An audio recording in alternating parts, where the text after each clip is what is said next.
بسم اللہ الرحمن الرحیم نحمدہ و نصلی علی رسول الکریم۔ اللہ تعالیٰ سے رحمت مانگو، عبادات کا بدل نہیں۔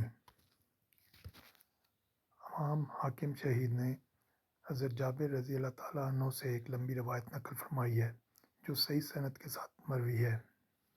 حضرت جابر رحمۃ اللہ علیہ فرماتے ہیں کہ آپ صلی اللہ علیہ وآلہ وسلم نے ایک دفعہ گھر سے باہر تشریف لا کر فرمایا، ابھی میرے دوست حضرت جبرائیل علیہ السلام تشریف لائے تھے اور یہ فرمایا،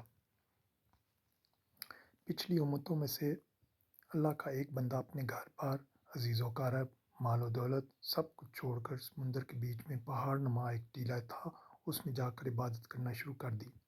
وہ سمندر اتنا وسیع تھا کہ اس ٹیلے کے ہر جانب 4,000 فرسخ دوری تک سمندر تھا۔ وہاں پر کوئی کھانے کی چیز نہ تھی اور سمندر کا پانی بھی بالکل نمکین تھا۔ اللہ تعالیٰ نے اپنے فضل سے اس میں ایک انار کا درخت لگا دیا اور انگلی کے برابر میٹھے پانی کا چشمہ جاری کر دیا۔ یہ عابد دن رات 24 گھنٹے اپنی عبادت میں گزار دیتا تھا اور 24 گھنٹے میں انار کا ایک پھل کھا لیتا تھا اور میٹھے پانی کے چشمے سے ایک گلاس پانی نوش فرما لیتا۔ اسی حالت میں 500 سال گزر گئے۔ 500 سال کے بعد جب اس عابد کی موت کا وقت آیا تو اس نے اللہ تعالیٰ سے یہ دعا مانگی کہ سجدے کی حالت میں اس کی روح پرواز کر جائے اور اس کی لاش کو مٹی وغیرہ ہر چیز پر حرام کر دے اور قیامت تک سجدے کی حالت میں صحیح و سالم رہے۔ اللہ تعالیٰ نے اس کی دعا قبول فرمائی، سجدے کی حالت میں اس کی موت ہو گئی اور اللہ تعالیٰ نے وہاں ایسا انتظام کر رکھا ہے کہ قیامت تک وہاں کسی انسان کی رسائی نہیں ہو سکتی۔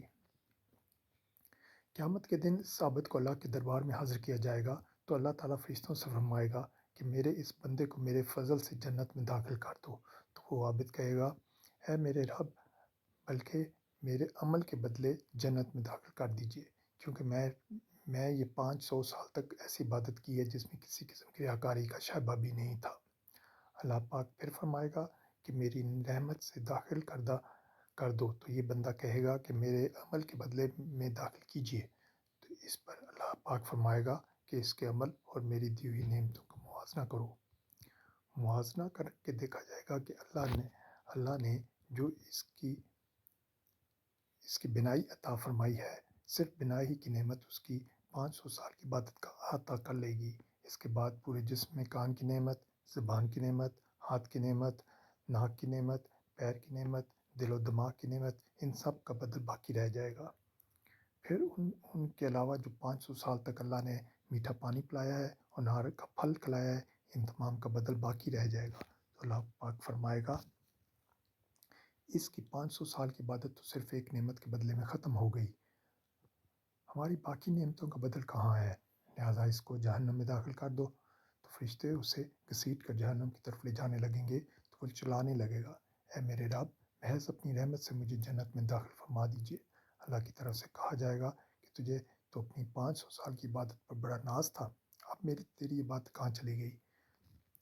اور خطرناک سمندر کے بیچ میں نے تجھے انار کے پھل کھلائے اور 500 سال تک مسلسل میٹھا پانی پلایا، میری نعمتوں کے بدل میں تم کیا لائے ہو؟ تو وہ کہے گا، اے اللہ، آپ اپنی رحمت سے مجھے جنت میں داخل فرمائیے، آپ کی رحمت کے بغیر کچھ بھی نہیں ہو سکتا۔